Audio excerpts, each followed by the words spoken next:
Malik Washington is a must-land for the Terps. You are Locked On Terps, your daily podcast on the Maryland Terps. Part of the Locked On Podcast Network, your team every day.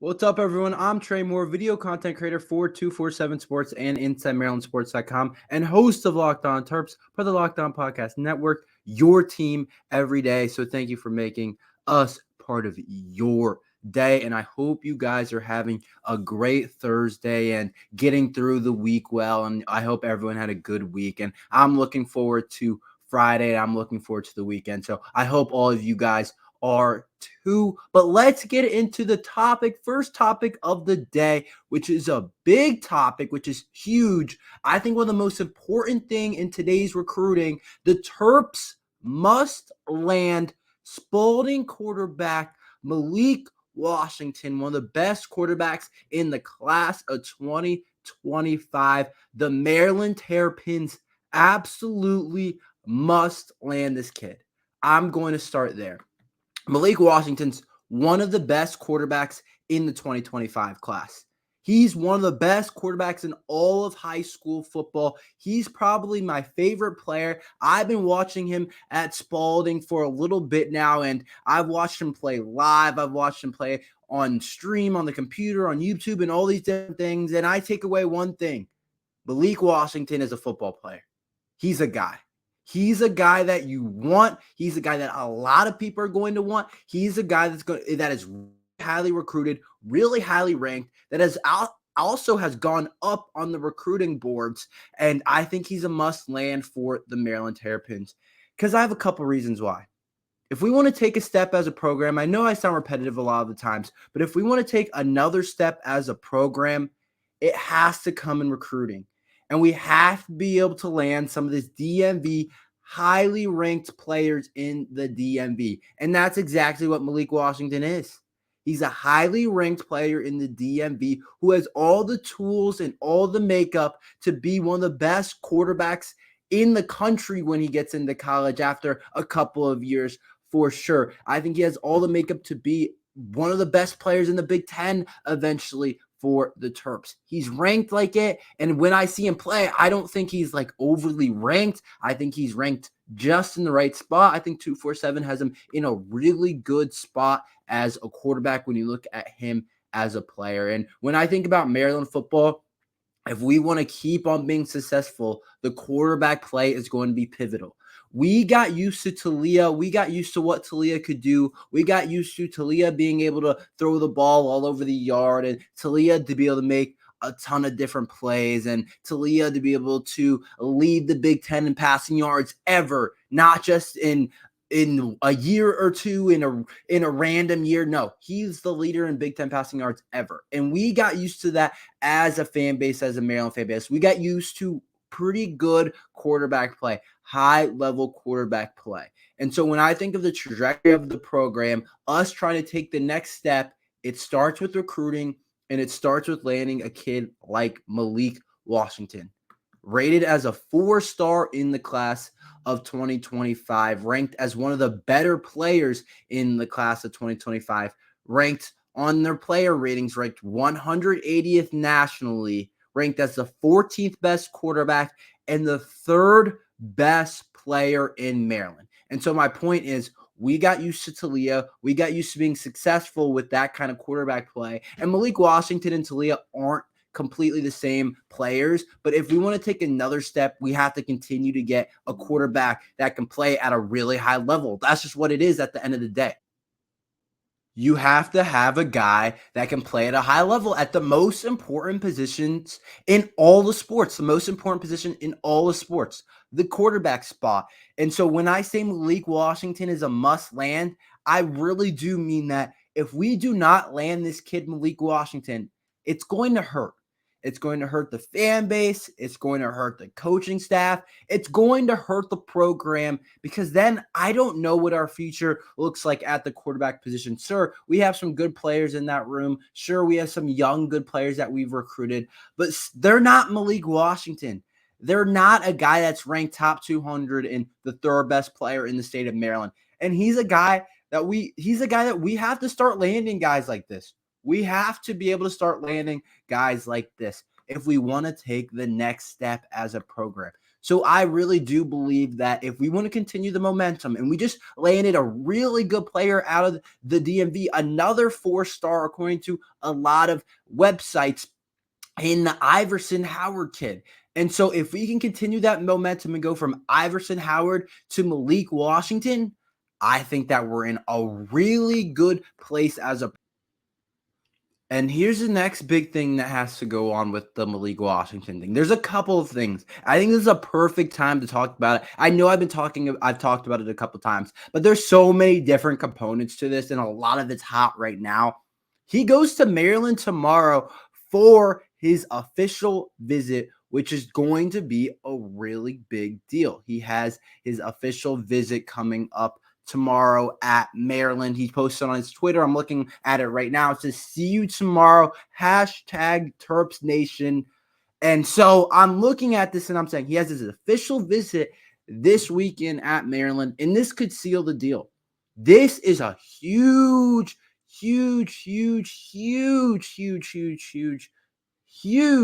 weekend for Maryland recruiting. This is the type of weekend where we're like, okay, our 2025 class is either, it's kind of a disappointment. Like, we don't get Malik Washington. There's a couple other guys we miss out on. Or it's like, whoa. Maryland's recruiting just got really hot. And we landed a couple guys that we really wanted to land.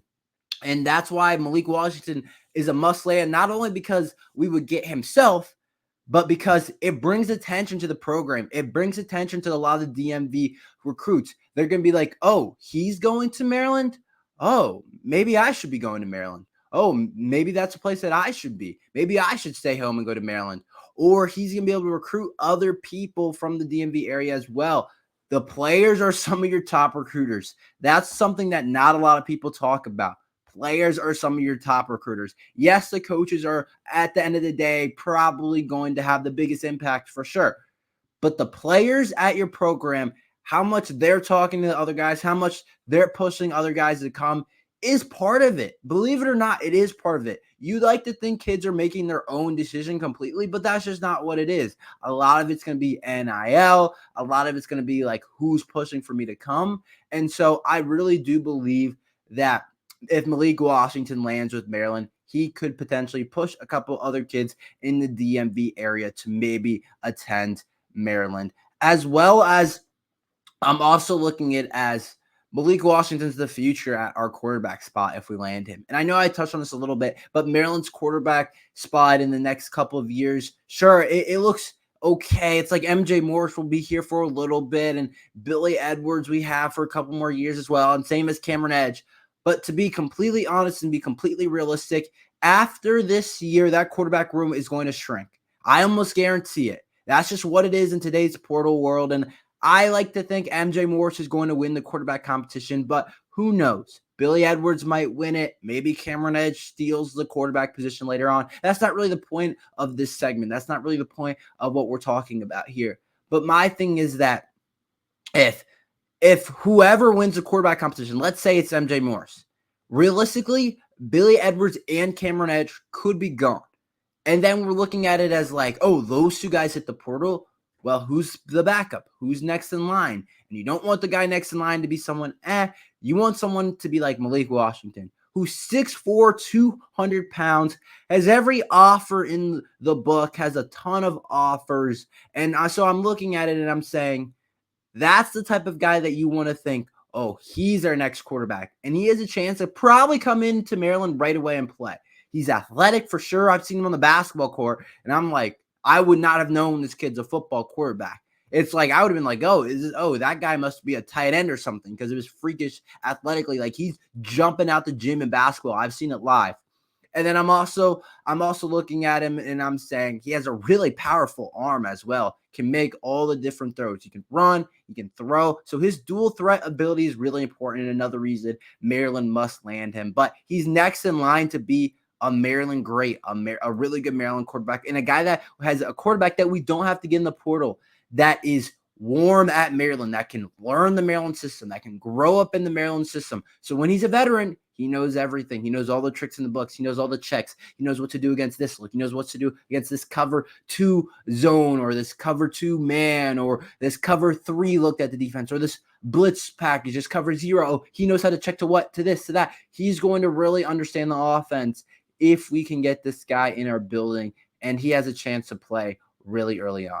So there's a couple of different reasons why I feel as if he's a must land, if he's a guy that we really do need. Another component is that I probably should have touched on a little bit early, is he has been crystal balled to Maryland. 100% crystal balled to Maryland currently, which is important. The crystal balls usually speak volume. They are right a lot of the time. I don't know how these insiders know so much, but Tom Loy and Brian Dawn have both put in a crystal ball for Maryland at 100%, which is interesting, which is very interesting for them to do. And some other recruiting insiders have also put in Maryland at 100%. So I'm looking at it and I'm saying, okay, he's a guy that is a Maryland kid. He's projected to go to Maryland. You know how much it would hurt to see a guy like this, a 4-star quarterback, one of the best in the country, one of the best in the state of Maryland, and we don't end up landing him after being crystal balled to get him? That's going to hurt the recruiting. So it feels like Malik Washington is a must land for Maryland football. It really could hurt Maryland recruiting. It could really go from being, oh, we're really hot in recruiting to,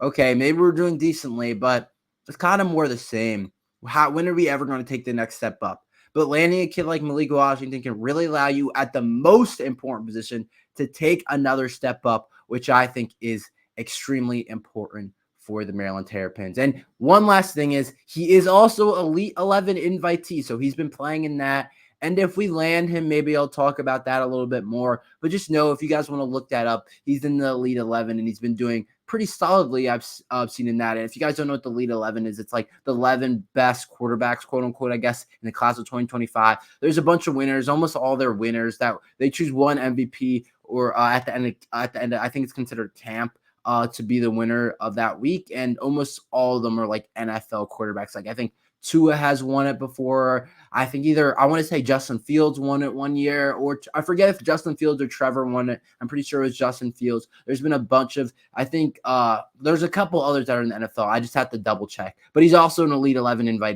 invitee, which speaks volume. So Malik Washington, at the end of the day, I think is a must land for the Maryland Terrapins. Maryland's tight end room can make the offense boom or can make the offense bust. I will talk about that after this ad from eBay Motors. Passion, drive, and patience. The formula for winning championships, and is also what keeps your ride or die alive. eBay Motors has everything you need to maintain your vehicle and level it up to peak performance. Superchargers, roof racks, LED headlights, and more. Whether you're into speed, power, or style, eBay Motors has got you covered with over 122 million parts for your number one ride or die. You'll always find exactly what you're looking for, and with eBay Guaranteed Fit, your part is guaranteed to fit your ride every time or your money back. Because with eBay Motors, we're burning rubber, not cash. With all the parts you need at the prices you want, it's easy to make your car the MVP and bring home huge wins. Keep your ride or die alive at ebaymotors.com. Eligible items only. Exclusions apply. eBay Guaranteed Fit, only available to U.S. customers. I really do believe that the Maryland offense could potentially be boom or bust depending on this tight end room. And there's a couple of ways to go about it. Every offense, not every offense, but a lot of the top offenses, and not just college football, but the NFL, high school football as well, have tight ends that you can trust. You can get away with poor receiver play if you have really good tight ends. Just think about it. When you think about the Super Bowl this year, you had two of the best tight ends in the game for both teams in terms of the Kansas City Chiefs. they had Travis Kelce. And then when you think about the 49ers, they had George Kittle. And I know we're playing college football, but a lot of the top tight ends in college football were on some of the top teams in just football overall, in college football overall. When I think about Brock Bowers at Georgia, Georgia's offense is not the same without Brock Bowers. And when Brock Bowers was out or when he came back a little bit injured, Georgia's offense wasn't the same. And so when you have a tight end, it can potentially take your offense to a new height. And when you have someone that's just someone that gets the job done, just blocks really hard and is just decent tight end, it can kind of make your offense just not as good. And so I really do believe that a lot of Maryland's offense is going to come in how dynamic the tight end room is. I believe that. I believe that Dylan Wade, the talented, going into his sophomore year, had a really promising freshman year at the end of everything. And then Preston Howard is going to determine a lot of this offense. Is it boom or bust? First of all, new quarterback. MJ Morris, Billy Edwards, Cameron Edge, whoever it is.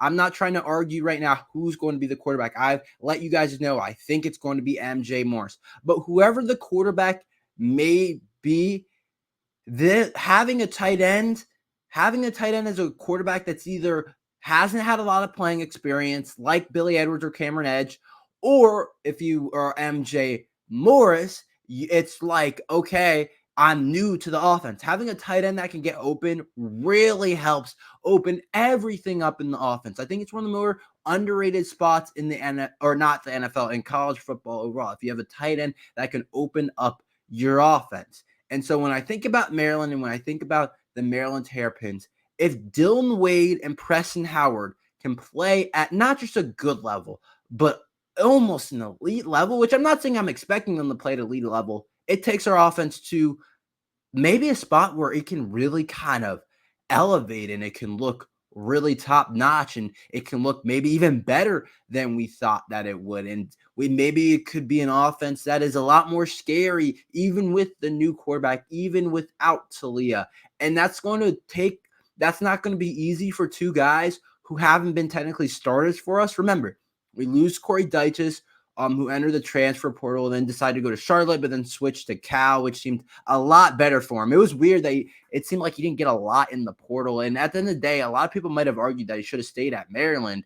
But if we're looking at things in totality, we're saying if they play at an elite level, Preston Howard, who's 6'6", who can use his frame, that can run like a deer, has all the talent in the world. If that talent comes out and he's a real receiving threat, then this Maryland offense can boom.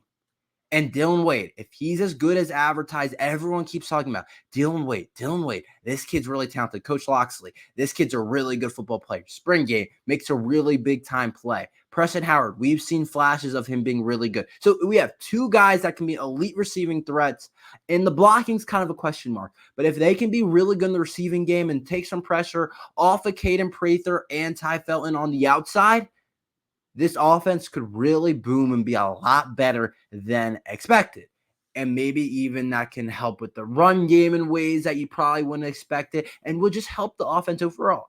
But if Preston Howard and Dylan Wade are just decent this year and maybe they are really a year away from being a year away, like, okay, this year they're going to be our two tight ends, but they really need another year. So a year away from being a year away, a couple years away. And if they're just decent and just and kind of show flashes at times, but a lot of times maybe they struggle with drops sometimes, maybe they're not getting open, maybe it's just not working, the rapport with the quarterbacks, whatever it may be. If they're just then the offense could struggle. Teams might focus on Ty Felton and Caden Prather. The run game might have more trouble getting going. Whatever it may be, the offense might bust a little bit. And so I'm looking at this tight end room and I'm saying, okay, there's offense on weapons, Roman Hemby, Ty Felton, Caden Prather, the potential of maybe Octavian Smith, and the tight end room, Preston Howard and Dylan Wade, which are two really talented players.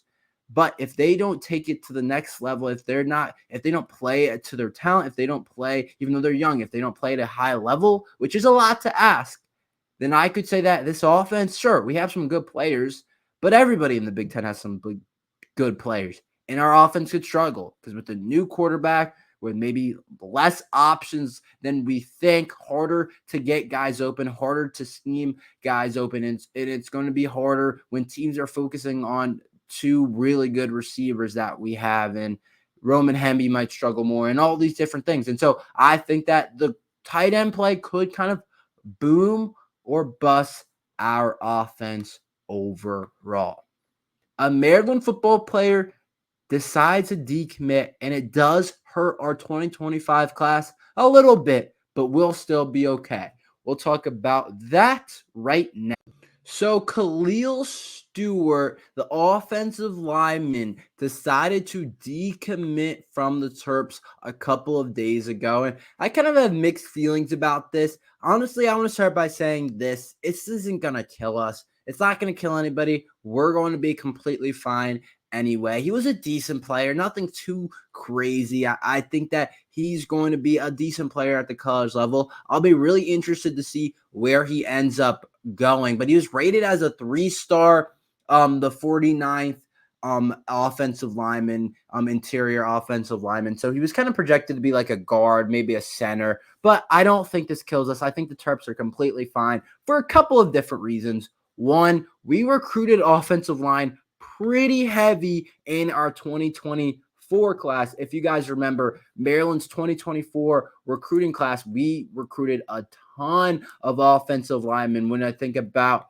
Ryan Howerton and Therese Davis and some of the other guys that Maryland decided to land, there was a lot of different guys that we got in the offensive line. And I don't know if that's because we felt like we needed a lot, but it was a big thing that Maryland decided to go into and decided to feel the need to recruit offensive line in the 2024 class. Like Logan Bennett was in there, and there were some other guys in there. Therese Davis, like I mentioned, Anthony Robsock, and Trevor Sininsky, and Michael McGonigal, and there's a lot of different guys that decided to come to Maryland's offensive linemen in the past class. It's completely fair, but that's why I kind of have had the feeling that we're going to be completely fine on the offensive line, and one decommitment from Khalil Stewart. If it was like maybe a guy that was like, if it was like a Jordan Seaton type, where remember all the talks with Jordan Seaton potentially going to Maryland, if he had committed to Maryland and he decommitted, then that feels like a loss because that's an NFL type of offensive lineman for sure. But Khalil Stewart, who's from the Pennsylvania area, I think will be fine without him. He's 6'4", 305 pounds. He's decently rated 49th, like I said, inside offensive lineman, 22 in Pennsylvania. He's your kind of normal Maryland type of recruit, which is nothing wrong with that. I thought he looked like a pretty good player when I watched his film, but he has some other offers, but he might get a couple more now. He had like Boston College, Kentucky, he had Penn State, which makes sense being a Pennsylvania kid. But at the end of the day, he did commit to Maryland. I did see on one website that Rivals had Kentucky as a runner-up to Maryland. So maybe that's where his decision is, that he'll decide to go to Kentucky. But he seems like a good kid, and I'd be interested to know why he decommitted. I'm always interested to know why these kids honestly decide to decommit. But I think we'll be completely fine. I think we've recruited offensive line really well. And there's another thing that Maryland really likes to do over the past couple of years is get transfer offensive linemen at the end of the day. We love to get the transfers on the offensive line. Coach Loxley, yes, we like to develop guys up there, of course, but he loves to get transfers. I like to see how many of the guys that we recruit actually end up playing for us on the offensive line, because that's definitely a position group that a lot of guys transfer in and out because it's just really hard to get playing time. Only 5 guys really play. And when you're bringing some of the transfers that have experience, that have been in college football weight rooms and all those type of things, it's hard for them to eventually get playing time. So Khalil Stewart's definitely not a huge loss for the Terps. It's definitely a little bit of a loss. Any type of loss in recruiting kind of hurts a little bit, but it's also opening up a spot. So we'll see. It also decides how we're going to handle it. If we get some other really good players, then maybe it's just fine. But if we maybe aren't able to get as high a level offensive lineman as him, then maybe it kind of stinks. So it really just depends on how you're going to go about it. But he is a pretty good player, seemed like a pretty good school. And I'll be interested to say where he commits. I guess it looks like Kentucky, but I really don't know. I really have no idea. So that's Just a wild guess, but we'll see what happens with him. That's all we have for today. Thank you for listening to Locked On Terps. Make sure you like and subscribe. We're here every day talking Maryland football and basketball. So thank you for listening to Locked On Terps.